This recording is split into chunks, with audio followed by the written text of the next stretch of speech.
Kedatangan calon gubernur Jakarta nomor urut 3 Rano Karno disambut meriah warga di Kelurahan Bidara Cina, Jatinegara, Jakarta Timur. Tarian Cakalele dari Maluku juga dipersembahkan untuk menambah kemeriahan kampanye Cawagup nomor urut 3 di lokasi ini. Sepanjang jalan, warga tumpah ruah menyambut pria yang akrab disapa Sidul ini. Sidul pun menyampaikan sejumlah visi misinya jika ia dan Pramono Anung terpilih untuk memimpin Jakarta periode 5 tahun ke depan. Sidul pun berjanji akan bersama-sama dengan warga membangun Jakarta dan memberi keringanan biaya pajak.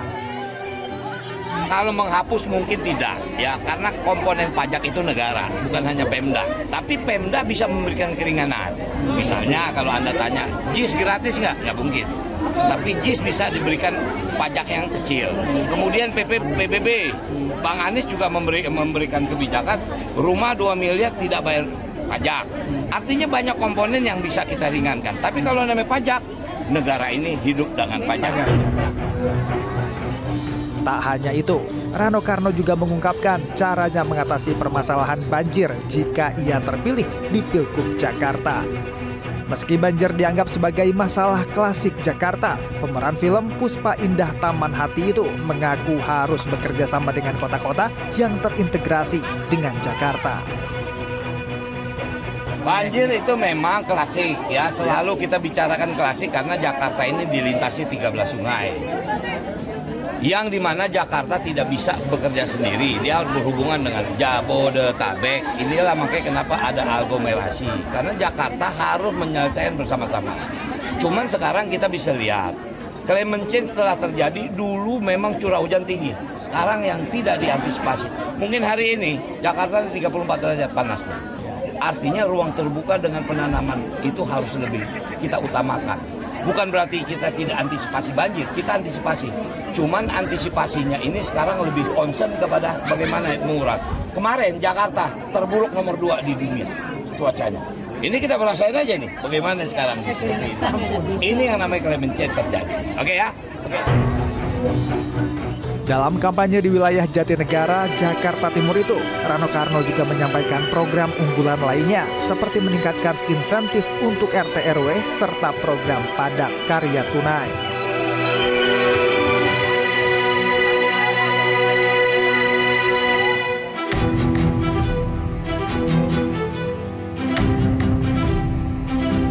Assalamualaikum. Waalaikumsalam. Izin untuk wawancara lebih lanjut. Silakan Yasmin. Terima kasih. Ya pemirsa, sudah bersama saya Mas Pramono Anung, Mas Pram, yang menjadi salah satu kandidat sebagai calon gubernur Jakarta periode 2024 nomor urut 3. Nomor 3. Ini kalau kita ngelihat Mas Pram ya, kalau kita ngelihat tuh selalu dalam keadaan happy, terus ceria, sehat bugar. Mas boleh di-spill dong rahasianya tuh apa sih, Mas? Jadi saya adalah orang yang betul-betul dalam bekerja sungguh-sungguh, kerja keras, tetapi menjadi bahagia, riang, tanpa beban itu menjadi penting. Tetapi saya juga orang yang secara rutin merawat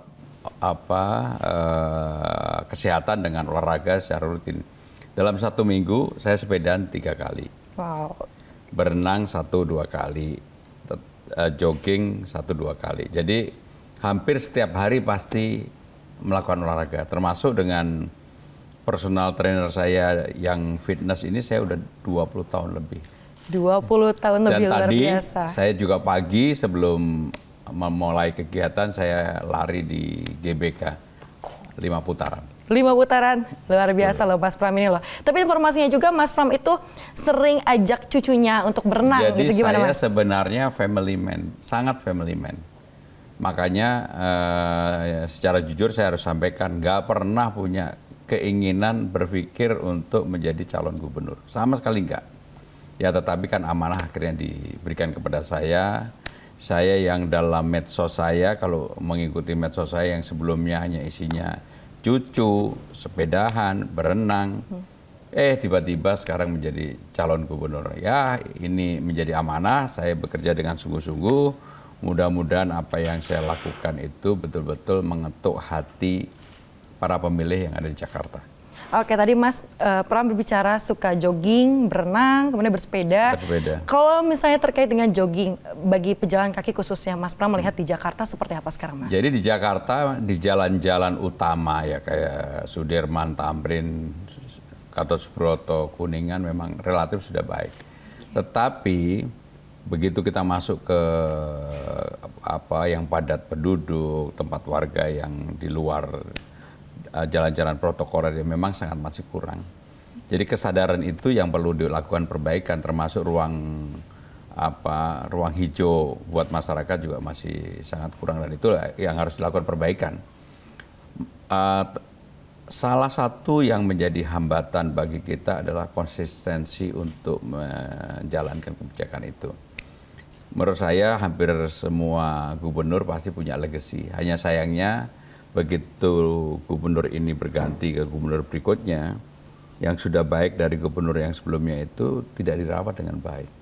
Misalnya contoh lah, Kalijodo contoh, banjir Kanal Timur yang dulu Bang Foke juga contoh, termasuk yang terakhir adalah JIS yang jadi polemik. Sehingga dengan demikian kalau saya diberikan amanah, maka hal yang sudah baik itu ya harus tetap dirawat. Jangan sampai kontinuitas dari para gubernur itu tidak dirawat dengan baik. Bahkan kalau kita lihat dulu zamannya Bang Yos kan ada perbaikan yang disebut dengan semangat Husni Tamrin. Jalan-jalan selokan diperbaiki, tapi habis itu berganti gubernur nggak dilanjutkan. Nah, saya ingin melanjutkan itu. Ingin melanjutkan ya Mas ya, apa yang sudah ada sebelumnya. Nah Mas Pram juga beberapa kali terlihat ikut Car Free Day nih Mas, CFD. Apa yang Mas temukan di sana Mas? Sebenarnya saya Car Free Day sudah dari dulu. Tapi membedakan kalau dulu nggak ada kamera, saya juga nggak mau diketahui orang. Sekarang harus ada kamera, harus ada yang ikut, harus diketahui orang. Ya memang sangat berbeda. Tetapi esensinya adalah kegembiraan, gotong royong, kebersamaan. Orang memang memanfaatkan Car Free Day betul-betul untuk membangun kegembiraan personal. Itu yang harus tetap dijaga. Jadi Car Free Day di Indonesia ini, di Jakarta terutama, sudah menjadi contoh. Bukan hanya di dalam negeri, tapi di luar negeri orang kagum dengan Car Free Day yang datang begitu banyak. Dibandingkan dengan negara-negara lain kan nggak ada yang Car Free Day sebesar Indonesia begitu. Iya, dan Mas kan kalau misalnya di Jakarta kita udah tahu di daerah Sudirman Tamrin masyarakat sering datang di hari minggunya untuk Car Free Day, tapi untuk masyarakat yang berada di sisi-sisi Jakarta yang berbatasan dengan kota-kota lain begitu ya, aglomerasi seperti apa Mas nantinya? Ya memang ada beberapa yang melakukan Car Free Day, tapi tidak seheboh, sehappening di Sudirman Tamrin lah. Itu adalah kenyataan. Kenapa di Sudirman Tamrin begitu happening? Karena memang yang pertama fasilitas publiknya juga bagus. Orang datang dari manapun. Kalau Car Free Day kan saya selalu nanya kalau ketemu orang aslinya dari mana. Banyak yang dari Depok, dari Bekasi, dari Tangerang Selatan. Jadi mereka memanfaatkan sarana transportasi yang sudah baik ke Sudirman Tamrin. Walaupun kan juga ada Car Free Day di luar Sudirman Tamrin, tapi tidak pernah menjadi happening. Maka dengan demikian kalau memang ini mau dilakukan ya harus ada pemerataan, termasuk di Banjir Kanal Timur. Itu kan ada area publik untuk sepedaan yang kemudian digunakan juga untuk jogging, untuk lari dan sebagainya. Nah yang seperti itu ruang untuk masyarakat dan terutama Gen Z, Gen milenial untuk berekspresi harus semakin banyak. Sering diutarakan bahwasanya Mas Pram dan juga Bang Dul ini akan mengapanyakan dengan strategi menginjak bumi dan juga kampanye riang gembira, itu seperti apa sih Mas? Jadi Jakarta ini sebagai sebuah kota kosmopolitan, sekarang ini tidak lagi menjadi ibu kota negara secara law, secara undang-undang, karena Undang-Undang Nomor 2 tahun 2024 telah mengatur itu, maka ada perubahan yang paling mendasar. Dan harus diakui Jakarta ini tetap dalam 15 tahun ke depan menjadi epicentrum pembangunan perekonomian nasional. Maka yang kami lakukan, kenapa saya sebut dengan menginjak bumi adalah karena Jakarta sekarang menjadi kota global dan pusat perekonomian nasional, maka perbaikan untuk hal yang mendasar supaya siap menjadi kota global, sebagai kota kosmopolitan seperti New York, seperti Montreal, seperti Sydney, seperti Shanghai, itu harus dipersiapkan. Nah, supaya siap apa yang harus dilakukan adalah persoalan yang menjadi dasar di masyarakat diselesaikan. Sehingga dengan demikian saya bukan orang yang kemudian menjanjikan untuk membangun perkantoran baru atau membangun JIS baru, tetapi lebih menyelesaikan yang ada, memperbaiki, tetapi juga tidak kalah penting adalah melakukan terobosan. Karena ini kota besar dan Jakarta akan menjadi pusat fiskal maupun ekonomi nasional. Maka untuk itu, seperti yang saya sampaikan, saya mengusulkan Jakarta harus punya yang namanya Jakarta Fund. Jakarta harus bisa menjadi investor bagi Jakarta sendiri, tapi juga bagi daerah lain. Uangnya dari mana sebagai modal dasar awal? Ya dari dana silva, karena APBD-nya Jakarta kan cukup besar. APBD-nya sekitar 85 triliun, silvanya sekitar 5 triliun. Pengalaman saya di pemerintah pusat selama 2 periode itu mengajarkan bahwa uang kalau dikelola secara profesional, kemudian yang mengelola itu adalah institusi negara, dalam ini adalah Provinsi Jakarta, pasti itu akan membawa manfaat yang cukup besar, sehingga kalau itu bisa dilakukan maka revenue Jakarta tidak tergantung dari pajak, restribusi dan sebagainya, ada temuan baru, ada income baru. Dan kalau itu bisa dilakukan maka banyak hal bisa dilakukan untuk misalnya dana abadi pendidikan, kebudayaan, olahraga dan sebagainya. Dan apakah ini sudah ada? Ada. Inafan yang dulu modalnya kecil sekarang Inafan menjadi besar banget. Dan cara itu saya punya pengalaman dan itu bisa dilakukan untuk Jakarta Fund. Sehingga temuannya banyak lah. Di samping hal yang bersifat fisik, infrastruktur kita perbaiki, tetapi tidak kalah penting adalah memberikan ruang inovasi bagi Jakarta. Gitu. Oke, dengan pengalaman Mas Pram sebelumnya ya, semoga bisa direalisasikan. Saya yakin bisa, saya yakin bisa. Baik, Mas Pram, ini di awal-awal masa kampanye kan Mas Pram inginnya tuh silaturahmi door to door dan juga ingin sowan begitu ke tokoh publik atau masyarakat di wilayah Jakarta. Sejauh ini temuan apa saja Mas yang sudah di... Jadi saya hampir sudah bertemu dengan para mantan gubernur kecuali Mas Anies. Mas Anies baru ketemu di Car Free Day, tapi kami akan merencanakan untuk bertemu. Sedangkan tokoh-tokoh bangsa seperti Pak SBY, Ibu Mega, Pak JK, dan yang lain-lain saya sudah ketemu. Tentunya kami ingin pengalaman mereka ketika menjadi pemimpin nasional maupun menjadi gubernur. Itu yang satu. Tidak kalah pentingnya adalah kami sowan juga ke para tokoh-tokoh agamawan. Dan bukan hanya agama Islam yang mayoritas, tapi juga saya akan mengunjungi semua tokoh agamawan. Kenapa kami lakukan seperti yang saya sampaikan di awal, bahwa dalam kampanye kami tidak membawa politik agama, tidak membawa politik identitas, maka saya sebagai orang Jawa tetap dipanggil Mas Pram, Bang Dul sebagai orang Betawi ya Bang Dul gitu. Kami tidak mau kemudian saya menjadi Bang Pram, kan beda banget lah.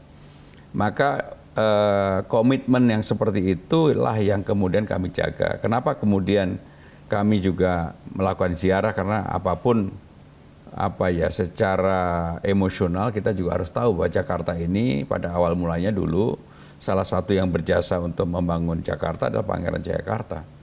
Nah, yang seperti itu kami lakukan dan saya yakin ini akan membawa energi positif bagi kami. Nah, yang bisa kita teladani dari Pangeran Jayakarta itu sendiri, apa Mas?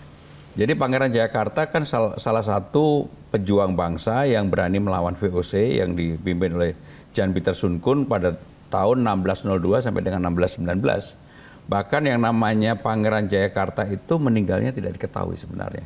Ada yang mengatakan dalam kurun waktu 1640 dan jasadnya ataupun ininya tidak diketahui. Nah, tetapi keberanian untuk melawan VOC kemudian membangun sebuah peradaban baru bagi kaum Madani, itulah kelebihan dari Pangeran Jayakarta. Dan Jatinegara itu menjadi Jatinegara adalah ketika beliau yang sebenarnya yang memberikan nama dan sebagainya. Oke, baik, berarti hal-hal tersebut yang bisa diteladani oleh kita ya Mas saat ini ya. Ini terkait dengan menilik, sekarang kan pemilih banyak yang Gen Z Mas, termasuk saya. Nah, untuk Mas Pram sendiri beserta tim, kira-kira kiat-kiat apa nih yang nanti akan dilakukan, khususnya di media sosial Mas? Saya termasuk orang yang sudah lama tidak di ruang publik, terutama di media televisi. Tetapi untuk media sosial, baik itu di IG, di Twitter, saya ya masih kepo lah, ingin melihat bagaimana percakapan yang ada di ruang publik. Kalau dilihat cara berpikir Gen Z ini sangat berbeda dengan milenial maupun ya kolonial yang lebih tua-tua lah ya. Lebih boomers mungkin ya. Iya. Mereka lebih pragmatis, cara berpikirnya lebih lugas, mereka juga hampir 3 jam. Saya kebetulan sudah melakukan survei terhadap ini. Mereka menghabiskan waktu 3 sampai 3,5 jam di depan gadget maupun medsosnya. Sehingga dengan demikian cara berpikirnya lebih rasional.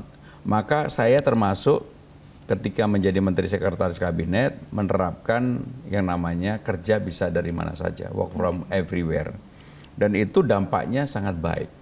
Nah, bagaimana cara saya memotret Gen Z ini supaya mereka bisa tertarik dengan pikiran saya? Saya terus terang membuka ruang dialog yang cukup luas. Saya sudah melakukan 2 kali kegiatan yang namanya Nyalain Pram, dan ternyata responnya luar biasa, dan itu nanti akan menjadi salah satu cara saya berkomunikasi dengan mereka. Apa yang menjadi keresahan Gen Z sekarang ini? Lapangan kerja. Jadi Gen Z ini sekarang resah terhadap lapangan kerja yang menurut mereka berat untuk bisa didapatkannya. Tapi yang surprise bagi saya adalah dari survei yang kami lakukan sendiri, 38% orang pengen jadi entrepreneur, 26% pengen jadi ASN, 2% pengen menjadi petani. Jadi kalau lihat ini maka memang siapapun yang memerintah Jakarta harus melakukan terobosan, terutama keinginan Gen Z untuk menjadi entrepreneur itu harus ada ruangnya, harus ada caranya. Salah satu yang saya gagas tentang Jakarta Fund itu kalau bisa dijalankan, kemudian DKI Jakarta, pemerintah Jakarta punya tambahan baru, maka bisa melakukan investasi dan membuka ruang pekerjaan-pekerjaan baru yang lebih banyak yang melibatkan Gen Z. Gitu. Sehingga dengan demikian cara berpikir itu mudah-mudahan bisa membuka ruang dan menarik bagi Gen Z. Baik, nah terkait strategi kampanye lagi khususnya di media sosial, Mas Pram beberapa waktu lalu sempat men-stitch salah satu netizen di TikTok, itu gimana Mas? Boleh diceritain nggak Mas? Jadi ketika ada 2 sebenarnya yang saya merespon ya. Satu yang namanya Bro Gamal yang tentang transportasi. Memang apa yang dia sampaikan itu nggak salah, memang benar. Jadi persoalan sebagai gubernur memang bertanggung jawab terhadap apa yang ada di daerahnya. Tetapi karena Jakarta ini aglomerasi, mau nggak mau, suka tidak suka, orang yang punya pengalaman seperti saya, yang dulu menyiapkan untuk, bahkan perpres aglomerasi itu saya menyiapkan. Untuk itu, sehingga saya tahu apa yang disampaikan Bro Gamal itu benar. Bahwa pemerintah pusat juga harus terlibat. Nggak bisa enggak. Urusan LRT, MRT, KRL, dan sebagainya. Nah yang satu lagi yang di TikTok yang pakai begini-begini, yang dia mengatakan bahwa saya begini-begini, saya jawab dengan sederhana bahwa saya sudah tidak menjadi menteri, saya sekarang ini bersiap untuk Jakarta. Kenapa itu dilakukan? Ini bagian komunikasi. Dan menurut saya sampai 2 orang ini akhirnya secara khusus berkomunikasi dengan saya.